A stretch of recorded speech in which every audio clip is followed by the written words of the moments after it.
बिस्मिल्लाहिर्रहमानिर्रहीम। अस्सलाम वालेकुम। आप देख रहे हैं हालात। मैं हूं सईद चौधरी। सुप्रीम कोर्ट के दो जज हैं जनाब, जिनका दर्द नहीं रुक रहा। फिर नए सूबों की तश्कील के लिए संजीदा कोशिशें जो हैं जनाब वो शुरू हो गई हैं। मुजवजा 27वीं आईनी तरमीम की तैयारियां हैं। वो तरमीम क्या हो सकती है? और इमरान खान साहब जनाब, जो पहले भी हम कहते रहे हैं कि वो लफ्ज तो ठीक नहीं है, लेकिन वो फिट इन्हीं पे आता है कि जनाब अपना थूका हुआ चाटना। अब उन्होंने जनाब ये कह दिया जनाब महमूद अचगज़ई साहब जो हैं वो कौमी असम्बली में अपोजिशन लीडर होंगे। नामजद कर दिया जनाब चेयरमैन साहब ने। लेकिन इससे पहले एक और मौजू है जिसमें हमने बात करनी है। ये सोशल मीडिया, जो पीटीआई का सोशल मीडिया है या पीटीआई के जो हमनवा हैं, उन्होंने आज सारा दिन सोशल मीडिया पे गलगला किए रखा है, शोर मचाए रखा। ये कुछ ट्वीट्स हैं जो हम आपको दिखा रहे हैं। वो जनाब कह रहे हैं, एक उन्होंने वीडियो लगाई हुई है, उसमें वो कह रहे हैं जनाब ये जज हैं मोहम्मद इब्राहिम असगर, और जनाब ये इनके ऊपर बड़ा हुकूमत का प्रेशर था, इन्होंने अपने हक में फैसले लेने के लिए हुकूमत का प्रेशर, जिन्होंने दबाव मानने से इनकार कर दिया और इस्तीफा दे के घर चले गए। और वो कह रहे हैं जनाब ये सुप्रीम कोर्ट के जजों के, सुप्रीम कोर्ट में बैठे 13 जजों के मुंह पे तमाचा है। ये पीटीआई का अकाउंट है बलूचिस्तान का। तो भाई मेरे, ये सीधी सीधी तौहीन अदालत है, इस पे कार्रवाई होनी चाहिए, लेकिन होती नहीं है। ये बिल्कुल बेबुनियाद और झूठी खबर है। अच्छा, बकौल इनके जनाब ये असगर इब्राहिम है, साहिवाल के जज। इनको तो पूरे सही नाम का भी नहीं पता, जैसे मैंने पहले किया। उनका नाम है मोहम्मद इब्राहिम असगर, साहिवाल ही में तैनात है। बिल्कुल ठीक खबर इनकी, लेकिन जो आगे इन्होंने स्टोरी बनाई है वो बिल्कुल झूठी और बेबुनियाद है। मोहम्मद इब्राहिम असगर साहब जो हैं, ये 18 अगस्त को सेशन जज के ओहदे से रिटायर हुए हैं। जिस दिन इनकी रिटायरमेंट थी 18 अगस्त यानी के, उस दिन ये इस अंदाज में कमरे से रुखसत हो गए। कुर्सी को चूमा है और फिर नीचे उतर के कुर्सी को इन्होंने सल्यूट भी किया है। बाद में एक और इनकी वीडियो जो है वो भी बड़ी वायरल है, जो अमले के साथ मिल रहे हैं, पुलिस वालों के साथ मिल रहे हैं। ये जो इब्राहिम असगर साहब है ना, रिटायरमेंट के वक्त इनका सेशन जजों की सीनियरिटी लिस्ट में 6ठा नंबर था, और ये 14 मई 2004 को जज बने थे। ये है टोटल स्टोरी। लेकिन इन्होंने इस वीडियो की बुनियाद पे एक झूठा प्रोपेगेंडा किया, अदलिया को बदनाम करने की कोशिश की, और ये कहने की कोशिश की कि जनाब ये अदलिया जो है ये अंडर प्रेशर है। कुछ मर्द जज भी हैं जो प्रेशर कबूल नहीं करते, और फिर सुप्रीम कोर्ट के साथ इसको मामले को जोड़ा। भाई मेरे, मैं ये बता दूं आप कि अगर किसी जज पे कोई प्रेशर हो ना, वो इस तरह अगर जाएगा तो उसका इस्तीफा कबूल नहीं होगा। अभी हाल ही में कौमी अदालती पॉलिसी साज कमेटी का जो इजलास हुआ है, जिसमें चीफ जस्टिस और तमाम हाई कोर्ट्स के चीफ जस्टिस साहबान शरीक हो गए हैं, उसमें क्या तय हुआ है कि जनाब अगर किसी जज पे कोई दबाव आता है ना, तो वो 24 घंटे के अंदर अंदर रिपोर्ट करेगा। ये नहीं कि इस्तीफा देके घर चला जाएगा। अगर वो इस पॉलिसी की खिलाफ वर्जी करेगा, रिपोर्ट नहीं करेगा, तो फिर उसका इस्तीफा जो है वो मिसकंडक्ट होगा। सीधी सी बात है। फिर उसके खिलाफ कार्रवाई होगी, इस्तीफा मंजूर नहीं होगा, बल्कि इंजबाती कार्रवाई होगी और घर जाएगा। बहरहाल इन्होंने एक प्रोपेगेंडा करना था, हुकूमत जो है वो जनाब सत्तू पी के सो रही है, उसने कुछ नहीं करना। और दूसरी जो खबर है वो ये है कि जनाब नए सूबों वाली जो बात है, नहीं, इससे पहले मेरे ख्याल महमूद अचगज़ई वाली बात कर लेते हैं। जनाब इमरान खान साहब ने जनाब नामजद कर दिया महमूद अचगज़ई को कौमी असम्बली में अपोजिशन लीडर। अब ये इंतहाई गैर जमहूरी इकदाम है उनका। वो उमर अयूब साहब जो है वो नाअहल हो चुके हुए हैं, लेकिन पेशावर हाई कोर्ट से उनके हक में हुक्म इम्तनाई आ चुका हुआ है, उनके हक में भी और शिबली फराज साहब के हक में भी। दोनों को 9 मई के मुकदमात में सजा हुई है, और दोनों जो हैं वो नाअहल कर दिए हैं इलेक्शन कमीशन ने। ये पेशावर हाई कोर्ट में गए और उन्होंने कहा जनाब जो रेफरेंस चेयरमैन भेजे शिबली फराज के खिलाफ, चेयरमैन सेनेट, और जो उमर अयूब साहब है उनके खिलाफ जो है वो स्पीकर जो हैं वो रेफरेंस भेजेंगे, तो फिर जनाब इलेक्शन कमीशन जो है उनको नाअहल कर सकता है। इसके ऊपर मैं तफसील के साथ विला कर चुका हुआ हूँ। तो उन्होंने जनाब जो चेयरमैन सेनेट और स्पीकर हैं उनको मजीद कार्रवाई से रोका हुआ है इनके खिलाफ। तो कल समाअत थी इस केस की, तो वहां ये कहा भी गया जब अपोजिशन लीडर्स जो हैं उनके बगैर कार्रवाई सही नहीं चल सकती, तो जनाब आप स्टे तो वेकेट करें ना, ताकि नया अपोजिशन लीडर जो है वो मुकर्रर किया जा सके। तो लेकिन वो स्टे वेकेट नहीं किया पेशावर हाई कोर्ट ने, तो जवाब मांग लिया उन्होंने। अब ये महमूद अचकज़ई साहब पहले ये मौलाना साहब को किन इल्काबात से नवाजा करते थे आपको इल्म में है, और जनाब नारे लगवाते थे और नीचे से आवाजें बुलंद होती थी। बाद में जनाब ये तरले मारते रहे मौलाना के, और फिर मौलाना साहब जब इनके काबू नहीं आए तो फिर उनका चलो महमूद अचकज़ई साहब को काबू कर लेते हैं। महमूद अचकज़ई साहब की एक इन्होंने बना ली जनाब एक तहफ़्फ़ुज़ दस्तूर, पता नहीं क्या इस नाम की जनाब एक तहरीक, जनाब महमूद अचकज़ई साहब को उसका जनाब बना दिया सरबरा, और जनाब कहते हैं जनाब सानवार करने वास्ते ना महमूद अचकज़ई साहब तुसी तहरीक चलाओ जरा। महमूद अचकज़ई साहब की तो सियासत ही कुछ और किस्म की है, वो तो मुज़ाहमत कर रहे हैं एस्टेब्लिशमेंट के खिलाफ, और ये कहते हैं कि जनाब हमने एस्टेब्लिशमेंट के साथ मुज़ाकरात करने, मुज़ाकरात हमारे, वो एस्टेब्लिशमेंट मेरी बात नहीं सुन रही, मैं तो बात करना चाहता हूँ। कभी कहते हैं मैंने दरवाजे बंद कर दिए, कभी कोई बातें करते हैं। और फिर मैं आपको याद होगा कि ये महमूद अचकज़ई साहब की नकलें उतारा करते थे, बड़ी वायरल हुई थी वो, अब भी वो क्लिप बड़े वायरल हैं, वो जिसमें वो चादर लेके जनाब मैं इसको समझदा दरवेश है, मलंग है, ये तो पता नहीं क्या है, महमूद अचकज़ई की नकलें उतार रहे हैं, तनकीद कर रहे हैं, जैसे मौलाना साहब के ऊपर तनकीद किया करते थे फजल रहमान के ऊपर। तो अब उसी महमूद अचकज़ई को कह रहे हैं जनाब महमूद अचकज़ई को जनाब अपोजिशन लीडर बना दें, और आजम स्वाति साहब जो है उनको कह रहे हैं जनाब आप जो है वो सेनेट में अपोजिशन लीडर होंगे। ये इस तरह की ये इनकी सियासत है। ये सियासत जो है ना इमरान खान की सिर्फ अपने इर्द गिर्द घूमती है, ना जमहूरी इक़दार का पास है उन्हें, और ना ही वो पार्टी के लिए कुछ सोचते हैं। यानी ये जो पार्टी है, अपोजिशन लीडर जो है, जो चेयरमैन इनके बैरिस्टर गौहर, उन्होंने कीड़े पाए उन्हें, उन्होंने मसला है, उन्होंने अपोजिशन लीडर क्यों नहीं बना दे तुसी जी? महमूद अचकज़ई ज्यादा प्यारा हो गया, वो इसलिए कि महमूद अचकज़ई शायद में भी कोई तहरीक चलाने में कामयाब हो जाए, लेकिन जिसके इम्कानात कम है, क्योंकि महमूद अचकज़ई साहब कह रहे हैं जनाब वो की हूं मैं लफज बोला, किसी ने मैंने दसिया कि पागलों का टोला है, मैं इन्होंने वास्ते की कर सकता, इस तरह की बात। बहरहाल वो अगर उनको ओहदा मिल रहा है अपोजिशन लीडर का तो ठीक है, इसका मतलब इनके पास बंदे नहीं है। और दूसरी बात यह है कि अपोजिशन में सिर्फ पीटीआई थोड़ा है, ठीक है अपोजिशन में बड़ी पार्टी जो है वो पीटीआई है, इमरान खान के कहते हैं आप जनाब जो बंदे हैं वो हैं, बाकी अपोजिशन की जमातें हैं उनसे भी तो मशवरा करना चाहिए था ना। ये तो अपोजिशन के तमाम अरकान जो है असम्बली के, उन्होंने फैसला करना होता है, उन्होंने चुनाव करना होता है अपने लीडर का, फिर उसका स्पीकर ने नोटिफिकेशन करना होता है। तो इन्होंने कहा जनाब महमूद अचकज़ई को लगा दें, और आजम स्वाति साहब जो है वो जो इनकी तहरीक थी जनाब 14 अगस्त को निकले बाहर, और कल भी इन्होंने ट्वीट किए होते जनाब बड़ा जनाब जबरदस्त 14 को निकले हैं लोग जनाब मेरे लिए। तो ये आजम स्वाति साहब तो कह रहे 14 अगस्त को कौन जनाब यौम आज़ादी वाले दिन तो जश्न का दिन है, उस दिन कौन जनाब ये एहतजाज करता है, ये वही आजम स्वाति साहब है ना। बहरहाल, और दूसरी बात यह है कि जो इनकी सियासी कमेटी है उसने तो मेरी इतला के मुताबिक जो इजलास जुलूस हुआ है, पता नहीं खबर आई है नहीं, मेरी इतला के मुताबिक जनाब वो तो कहते हैं जनाब अब जो है ना अपोजिशन लीडर वाला जो मामला है, शिबली फराज की जगह आजम स्वाति और इनकी जगह उमर अयूब की जगह ये महमूद अचकज़ई, ये मामला नामजदगी का जरा मौखर कर दिया जाए। यानी वो उन्होंने खुद ही इमरान खान के हुक्म पे स्टे ऑर्डर जारी कर दिया है। वो कहते हैं जनाब पहले वो पेशावर हाई कोर्ट का फैसला आ जाए तो उसके बाद देखते हैं जनाब महमूद अचकज़ई साहब वाला दूसरा ये भी पता चला जनाब इमरान खान ने कहा जनाब हमने ज़िमनी इलेक्शनों में नहीं जाना, तो अब ये फैसला मेरा ख्याल है, ये जो मेरी इतला है ये हो गया कि जब ज़िमनी इलेक्शन जो है ये पीटीए के लोग जो लड़ेंगे, तो ये तो हो रहा है। और फिर ये इनके जो मैं पहले एक वीडियो दिखाई है ना, ये किस तरीके से झूठ बोलते हैं। अब जनाब इनके एक वकील नईम पंजोता साहब, उन्होंने एक ट्वीट कर दिया है कि जनाब बुशरा बेगम की सूरत हाल जो अंदर बड़ी गंभीर है, नागुफ्ता बे हालात में उनको रखा हुआ है।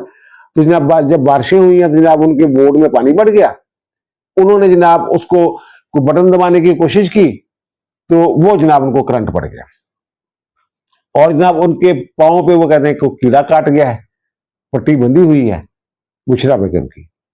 तो बुशरा बेगम तो दरवेश खातून है, उन्हें तो मेरा ख्याल वैसे ही पता होता कि 2 मिनट बाद, 2 दिन बाद, 2 हफ्ते बाद क्या होने वाला है।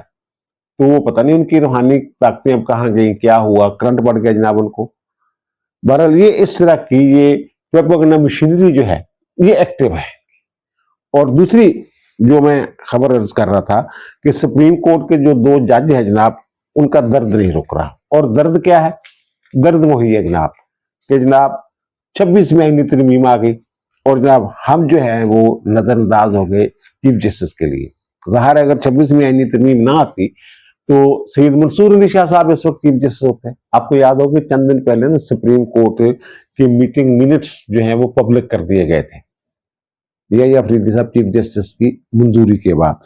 तो जनाब उसमें जो उन्होंने ये कहा था जनाब, ये इन्होंने कहा था, खत लिखा था इन्होंने कि जनाब 26 में आईनी तरमीम के हवाले से फुल कोर्ट बनाई जाए।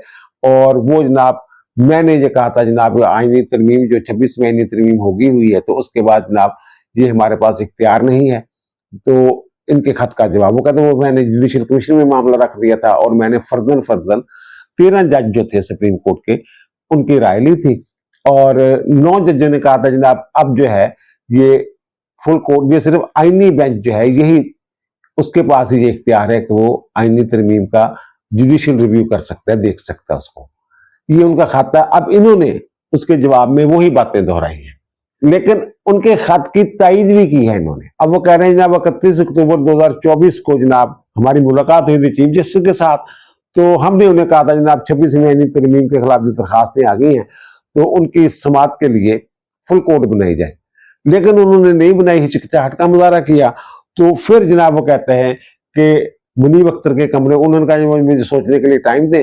फिर वो जनाब मुनीब अख्तर साहब के कमरे में आगे जाइए अफरीदी साहब, और उन्होंने फिर ये बात की कि जनाब मैंने जजों से फर्जन राय ले ली है। वो कहते हैं जनाब आईनी बेंच ही इसकी समाअत कर सकता है और इन दरखास्तों की तफवीज का जो मामला है, इनको फिक्स करने का जो मामला है, वो जो 26 में आईनी तरमीम के तहत जो आईनी जजेस पर मुश्तमिल जो कमेटी है उसने ये फैसला करना है, हम इसका फैसला नहीं कर सकते, वो ये कह रहे हैं।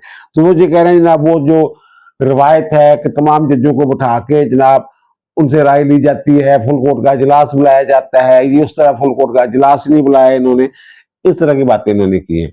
और फिर ये कह रहे हैं कि जनाब अभी तो उस वक्त जो है आईनी बेंच जो है वो बना ही नहीं था और आईनी बेंच के जो वो आईनी बेंचों के जजों पे मुश्तमिल जो है केस फिक्स करने वाली कमेटी वो भी नहीं बनी थी। तो भाई मेरे ये तो देखे ना कि 26 में आईनी तरमीम पे अमल हो चुका था ना उस वक्त, 26 में आईनी तरमीम के तहत ही अफरीदी साहब चीफ जस्टिस बने थे ना। और क्या 26 में आईनी तरमीम उस वक्त नाफिजुल अमल नहीं थी? अगर नाफिजुल अमल थी तो उसी के तहत काम होने थे ना। और दूसरा जो आप कह रहे हैं कि ना हम उनसे जाके मिले थे या अफरीदी साहब से, मैं और मुनीब अख्तर, बल्कि मुनीब अख्तर और या मंसूर अली शाह दोनों का मुश्तरका खाता ना, काम जाके मिले थे तो उन्हें कहा था जनाब ये फिक्स कर दें, ये 4 नवंबर को ये दरखास्तें हैं, तो वो जनाब उन्होंने हमारी बात मानी। ये कमेटी का इजलास, जैसे आप ये कह रहे हैं फुल कोर्ट नहीं थी, तो वो भी फिर जो supreme court practice procedure act के तहत मुकदमा तफवीज करने के लिए 3 रुकनी कमेटी है, वो भी उसका इजलास नहीं था, क्योंकि उस कानून के तहत जो है वो इजलास कमेटी के सरबराह ने बुलाना होता है, या ये अफरीदी साहब ने इजलास बुलाना था, वो बुलाते हैं आपको, वो कहते हैं कि जनाब ये काम करना है ये नहीं करना। वहां अगर वो इजलास बाकायदा उन्होंने बुलाया था बाज़ाब्ता तौर पे, तब तो आपकी बात मानी जा सकती है, लेकिन उन्होंने तो इजलास ही नहीं बुलाया था। और दूसरी बात यह है कि आप तो मुतासरा फरीक हैं। इस पे शुरू में भी मैंने ये अर्ज किया था कि जनाब जो 26 में आईनी तरमीम से मुतासर हुए हैं जज, वो जो इनका कोड ऑफ कंडक्ट है और जो इनका हलफ है उसके तहत वो 26 में आईनी तरमीम की समाअत के खिलाफ दरखास्तों की समाअत ही नहीं कर सकते, या ये अफरीदी साहब भी नहीं कर सकते कि वो बेनिफिशियरी है उसके। और ये मुतासरा है, मुनीब अख्तर साहब भी नहीं बैठ सकते उसमें, मंसूर अली शाह साहब भी नहीं बैठ सकते, आयशा मलिक साहबा भी नहीं बैठ सकती उसमें, शाहद वहीद साहब भी नहीं बैठ सकते उसमें, क्योंकि अगर 26 में आईनी तरमीम ना आती तो बारी बारी इन्होंने बनना था चीफ जस्टिस, सीनियर तरीन जज ने बनना है जनाब। ये अपना ही केस कैसे सुन सकते हैं ये बता दें।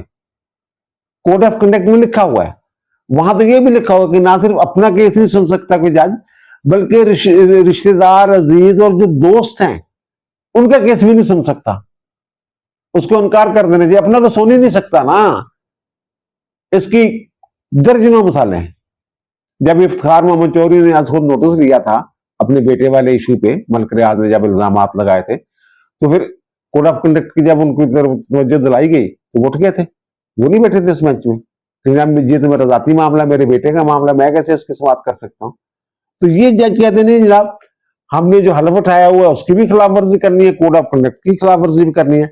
अगर इसी तरह दर्द जो है इनका बढ़ता रहा या रुका ना, तो फिर तो ये भी कहा जा सकता है जनाब फिर सुप्रीम जुडिशल काउंसिल में को मामला उठा सकता है।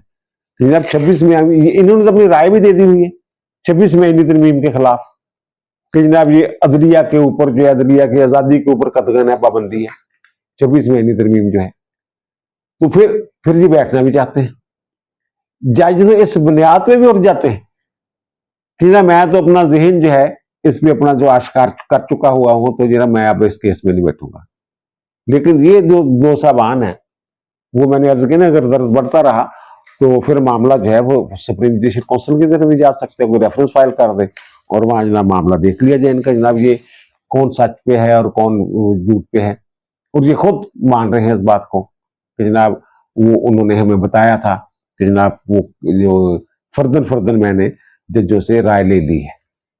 तो फुल कोर्ट का इजलास ही हो गया ना जब रिकॉर्ड पे आ गया तो। और दूसरा ये जो मैंने अर्ज किया कि जनाब ये 32 सूबे या 33 सूबे, अब जनाब जो मियां अमर मैंने जिस दिन इस पे विलाक किया तो उस दिन मैंने ये अर्ज किया था कि ये जो है ना, ये जो ब्रेन चाइल्ड है ये किसी और का है, ये फौजियों का है। और वर्किंग पेपर जो तैयार किया वो मियां अमर ने किया, वो मैंने दिखाया भी था, उसके नक्शे भी मैंने दिखाए थे। अब मियां अमर साहब जो हैं, इन्होंने जो प्राइवेट यूनिवर्सिटियों की कोई तंजीम है वहां एक सेमिनार से खिताब करते हुए जनाब इसी मौजू पे उन्होंने गुफ्तगू की है कि जनाब ये इतने होने चाहिए और क्यों होने चाहिए।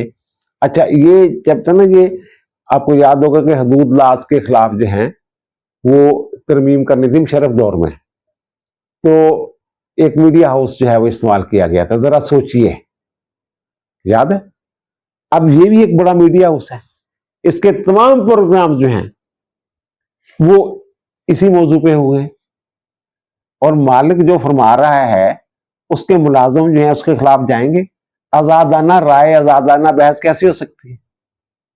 अब इसमें ये वही बातें कर रहे हैं कि जनाब इंडिया में कितनी रियासतें हैं, अमेरिका में कितनी रियासतें हैं, वो मैं अर्ज कर चुका हूं, पहले भी मैंने अर्ज किया था। तो फिर जनाब ये एक और चीज जो है जो मैंने भी अर्ज की थी, तो ये तो खुद ही अपनी जो प्लानिंग, अपना मनसूबा है, कहते हैं हर डिवीजन को जो है वो सूबा बना दिया जाए। तो ये खुद ही ये कह रहे हैं कि अगर जनाब जो मुकामी हुकूमतें हैं, लोकल गवर्नमेंट्स, वो काम कर रही हो ना, तो फिर उन्हें वफाक की तरफ देखने की जरूरत नहीं होती, फिर मामला ठीक है। यानी इसका मतलब यह है कि सूबों की बजाय अगर ये जो मुकामी हुकूमतें हैं, बाख्तियार मुकामी हुकूमतें बना दी जाएं, तो फिर तो इनको भी कोई इतराज नहीं। इस बात समझ में आती है ना। दूसरी जो बात कर रहे हैं कि जनाब ये जो मुल्क जो है इसकी मॉनिटरिंग आसान होती है, अगर जो छोटे छोटे सूबे हों इंतजाम करना आसान होता है, वसाइल की सही तकसीम हो जाती है। पंजाब जो है जनाब अकेला जनाब 13 करोड़ अवाम का जनाब बोझ उठाए हुए है। इन दलाइल में वजन नहीं है सर। अगर सूबे बनाने से मुल्क जो है वो तरक्की कर रहे हो, तो फिर चाइना जनाब वो इस वक्त वो तो जनाब पता नहीं इथोपिया से भी नीचे होता, इतना बड़ा मुल्क है, 1 अरब 40-45 करोड़ की उसकी आबादी है। लेकिन वहां कौन सा सिस्टम है? ये दो तरह के निजाम होते हैं ना, एक फेडरेशन, फेडरलिज्म, और दूसरा जो है वो वहदानी निजाम जो होता है, यूनिटरी सिस्टम जिसको कहते हैं, वो होता है। दुनिया में कितने मुल्क हैं जो तरक्की याफ्ता हैं लेकिन वहां वहदानी तर्ज हुकूमत है, जिसकी चीन जैसे कि मैंने एक मिसाल दी है। जापान में कौन सा सिस्टम है? जापान में कितने सूबे हैं ये मुझे बताएं। चीन में कितने सूबे हैं? वो इंतजामी इकाइयां जरूर है वहां पे, लेकिन सूबे कोई नहीं है, सूबाई असम्बलियां कोई नहीं है, वजीर आला कोई नहीं है वहां पे। वो जो वदानी तर्ज हुकूमत है, वदानी निजाम जो है, उसमें तो सारा कंट्रोल जो है वो मरकज के हाथ में होता है। अब इसकी सबसे बड़ी जो मिसाल है वो बरतानिया है। बरतानिया में कितने सूबे हैं, कितने वजीर आला हैं? हालांकि स्कॉटलैंड वाले जो हैं वो करते रहते हैं रोला चला। उनका अपना बैंक भी है, बैंक ऑफ स्कॉटलैंड, वो भी पाउंड जारी करता है। लेकिन जो वहां सिस्टम है वो सूबों वाला नहीं है। वहां कितने डिटेल है मुझे बताएं जरा। और वो बाकी जो ममालिक हैं जो मैंने अर्ज किया है, चाइना है, जापान है, फ्रांस में कितने सूबे हैं जी बताएं। वो भूखे मर रहे हैं, वो पसमानदा मुल्क है। बरतानिया, इंडोनेशिया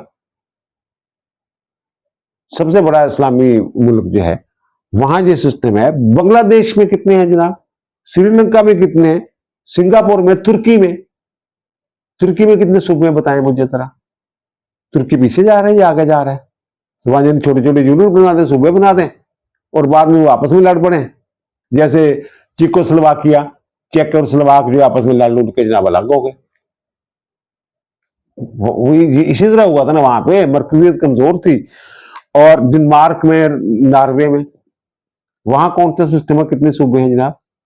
वहां भी ये वहदानी सिस्टम है, सूबों सूबों का कंसेप्ट ही कोई नहीं है। और फिर ये मैं बताऊं, अगर ये इतने अच्छा सिस्टम होता ना, दुनिया में अब तक जब से जमहूरियत आई है सिर्फ 8 मुल्क हैं जो वहदानी निजाम से फेडरलिज्म की तरफ या फेडरेशन की तरफ गए हैं। उनमें एक तो बेल्जियम है, और ब्राजील है, और फिर जनाब बोस्निया है। बोस्निया तो छोटा सा मुल्क है, उसकी कुछ मजबूरी है जिसकी वजह से उसके सूबे बने हैं, 2 मेरे ख्याल सूबे बने हुए हैं। इथोपिया है, इराक है, नेपाल है, सोमालिया है। ये मुल्क हैं जो वदानी निजाम से गए हैं दूसरी तरफ। तो भाई दलाइल तो दोनों तरफ हैं। अगर तरक्की का राज जो है वो ज्यादा सूबों में है, तो चीन, जो बरतानिया, फ्रांस, स्पेन का मैं जिक्र कर चुका हूं, स्पेन में भी यही सिस्टम है। एक ही सूबा है उसका, एक ही मुल्क है, सारा कुछ मरकज के पास है। मसला यह है कि निजाम को चलाना, निजाम को चलाते कैसे हैं आप। और दूसरी बात यह है कि जनाब जो हुकूमत इनकार कर रही है कि जनाब कोई 27वीं तरमीम नहीं आ रही, लेकिन मेरी इंफॉर्मेशन है उसके मुताबिक जनाब जो इस हवाले से काम हो रहा है। अच्छा, 27वीं आईनी तरमीम के हवाले से और ये सूबों के हवाले से, ये जो जिनकी ये प्लानिंग है, उनकी जो रिपोर्ट है, वो जो कह रहे हैं, वो कुछ लोगों का ख्याल है 27वीं आईनी तरमीम आएगी और 18वीं आईनी तरमीम जिसमें सूबों को बड़ा बाख्तियार बनाया गया था वो खत्म कर दी जाएगी। और ये सूबों वाली जो बात है, वो जो कहते हैं, मैंने पहले भी अर्ज किया था, ये बैकफायर हो जाएगा सूबों वाला मामला। अगर डिबेट करवानी है तो कोई समझदार किस्म के वकील उठाएं। वकील से मुराद ये कानूनदान नहीं, जो भी सियासतदान भी हो, पार्लियामेंटेरियन हो, जो सच्चाई के साथ चीजें सामने रखे कौम के सामने। अगर रेफरेंडम की जरूरत पड़ती है तो रेफरेंडम करवाएं इस पे। अगर ये बेहतर सिस्टम है, मुझे क्या एतराज हो सकता है। लेकिन ये जो दलाइल दे रहे हैं ना, उनमें कोई जान नहीं, पहले ही मैंने अर्ज किया। और दूसरी बात यह है कि वो ये कहते हैं, जिनका ये वो जेहन में है, वो हर 10 साल बाद जनाब जब ये मार्शल आता है तो जनाब इस तरह की बातें होती हैं। ज़िया हक साहब भी ऐसी बातें करते थे। तो जनाब एक तो उनका जो प्लान होता है कि जनाब किसी तरीके से ना यक जमाती सिस्टम हो जाए, यहाँ पे अपोजिशन हो ही ना कोई, एक ही हुकूमत हो, और जो 10 साल जो है ना वो सिस्टम को चलाए। वो कोई डिक्टेटर हो, वो बैठा हो, या डिक्टेटर जो है या स्टेबलिश पीछे बैठ के कमान कर रही हो, तो 10 साल एक सिस्टम हो, पॉलिसियां जो हैं वो उनमें तसलसल हो, और यक जमाती सिस्टम हो, बाकी जमातें हो ही कोई ना। जैसे इमरान खान की दफा कोशिश की थी इन्होंने, और वो भी फायर बैक हो गया था। तो ये भी इसी तरह का। और जो मैंने अर्ज किया ना, उनका भी ये ख्याल है कि शायद ही मुंह बड़ी सीरियस है। ये काकड़ साहब जब थे ना हमारे निगरान वजीर, उस दौर से ये खबरें जो हैं, ये तैयारियां श्यारियां जो हो रही थी, जब आगे क्या करना है, पीछे क्या करना है। और दूसरा जो 18वीं तरमीम के हवाले से, वो ये कह रहे हैं, जो चाहते हैं कि जनाब ये सूबों के इख्तियारात में कमी है और वफाक की तरफ जाए, जो प्रेस कॉन्फ्रेंस भी कर रहे हैं लोग जनाब जो मिलके आते हैं उनसे, SM तनवीर और पता नहीं कौन कौन। तो वो ये कहते हैं जनाब ये जो सूबों के इख्तियारात है ना, इनमें कमी की तरमीम नहीं हो सकती। 27वीं तरमीम में ये नहीं होगा, ये वो कह रहे हैं। हाँ, एक चीज हो सकती है कि एनएफसी अवार्ड को थोड़ा सा छेड़ लिया जाए, वो तो वैसे भी छेड़ा था। और दूसरा उसमें यह है कि ये जो मादनियात वाला इशू बन गया हुआ ना, मादनियात वाला, ये जो 18वीं तरमीम में ये वाला मादनियात वगैरह वाला जो सब्जेक्ट है, ये भी सूबों को मुंतकिल हो गया था ना, तो ये सब्जेक्ट दोबारा वफाक के सुपुर्द कर दिया जाए बस। इससे ज्यादा 27वीं तरमीम में और कुछ नहीं होना। ये सूबों के इख्तियार के हवाले से बात करूं, बाकी वो आईनी अदालत अगर बनाना चाह रहे हैं तो उसमें अब तो आईनी बेंच बन गया है, उसके बाद लोग जो है जनाब जान पहचान हो गई है इससे, आईनी बेंच से, तो इसी तरह की आईनी अदालत होगी। तो आईनी अदालत जो मामला है ये जा सकता है और लोग उसको कबूल भी कर लेंगे। जिन्होंने नहीं कबूल करना वो आईनी बेंच को भी नहीं कर रहे। ये सारा मामला है। अब दीजिए मुझे इजाजत, इंशाअल्लाह दोबारा मुलाकात होगी नए वीलॉग के साथ। अल्लाह ताला आप पर, मुझ पर, हम सब पर मेहरबान रहे। अल्लाह हाफिज।